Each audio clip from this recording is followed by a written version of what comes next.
If you're looking to build your online brand in 2023 to grow your business, video is one of the best ways you can do this. But if you don't have a background of shooting videos professionally like me, you're probably wondering, what the heck do I even need to get started? So in this video, I'm gonna break down the 10 video equipment essentials to get started creating YouTube videos just like this. So up first, obviously you're gonna need a camera. And while your iPhone can be great for filming short form content for Instagram and TikTok, it just doesn't quite hold up to the quality demanded by YouTube. So here are 3 great starter cameras that range from budget friendly under $1,000 to some baller options that range well over $2,000. First up is probably one of the most popular cameras right now, and that is the Sony ZV-1. This is an awesome camera that films in 4K, has a flip out screen, gives you awesome quality video, and comes in at just $699. Next up, we level up to the Sony ZV-E10. Similar name, but the big difference here is that you can actually interchange the lens, so you aren't stuck with the fixed 24-70 that comes on the ZV-1, which is still a great lens, but this camera gives you the option to upgrade to something like the Sony 16-35 2.8 or Sigma 35mm 1.4, like what I'm filming on right now, which gives you this super clean, blurry background that everybody loves. Now, the purpose of upgrading from the ZV-1 to the ZV-E10 would be to upgrade the lens, which is going to be the more expensive purchase, but I recommend buying something lightly used off of like B&H Photo or eBay. You can usually find some pretty good deals on there. Now up to the big leagues for the final camera, the Sony a7 III, which you can get the body and the 20mm 1.8 lens, which is a killer lens right now, for $24.96. Ultimately, this is a professional grade camera, which means it's going to offer more dynamic range or more detail in the color and light of your image, as well as the option to film in log, which is a very flat looking image, but when editing, you can add a LUT, which makes the color of your image really pop like this. Okay, number 2, you got your camera, now it's time to find a microphone, because good audio honestly is way more important than good video. I mean, if you clicked on the video and it sounded like this with the camera microphone, you would click off of it immediately because you couldn't stand listening to it. So let's look at a couple options. Up first, with a solid budget option is the Rode Video Micro, which is a solid option and comes in at just $49 right now on Amazon. Honestly, if you're just getting started and don't want to completely dry up your wallet, this would be a great choice and free up some budget to invest into some other equipment. But if you need something that's a little more versatile, or you can't get close enough to a microphone that you have to put on the camera,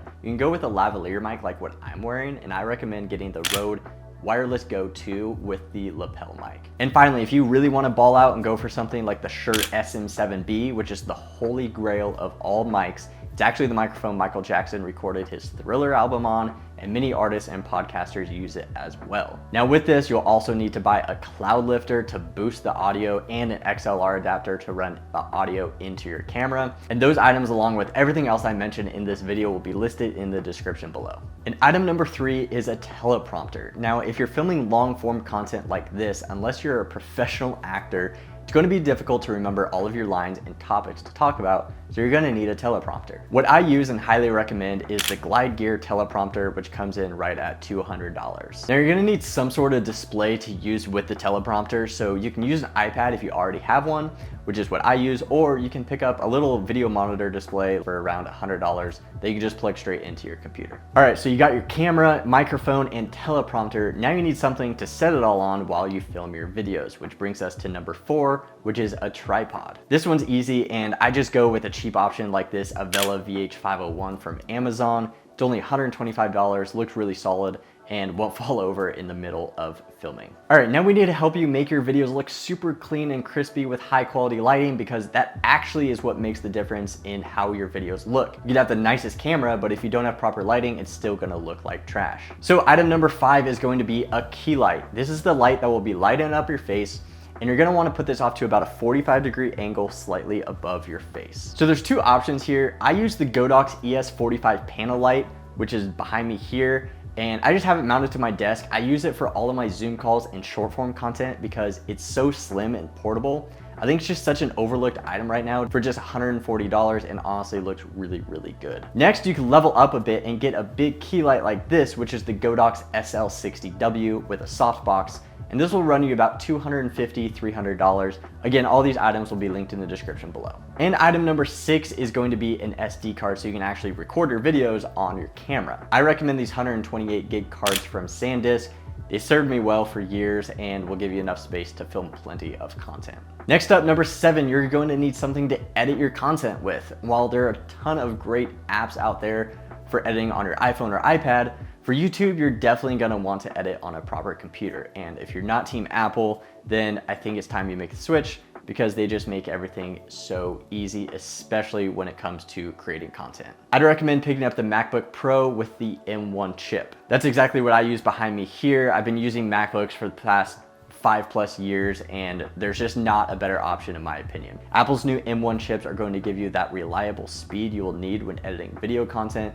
And these computers are actually getting pretty affordable. You can pick up the MacBook Air with the M1 chip for $1,000, which is just a fraction of what some of the top options cost, and still provides great reliability. All right, number 8, it's time to use that computer to edit your videos. And there's a few options here. You could use a free option like CapCut for Mac, which I haven't actually used yet, but I've heard good things, so it'd probably be worth trying out to start. But if you want to invest in something a little more robust that will give you options like color grading your videos or adding these really cool graphics in your videos, you could purchase Final Cut Pro for a one-time payment of $299, or go with Adobe, which is what I regretfully use, and pay $20 a month forever and watch your computer repeatedly crash.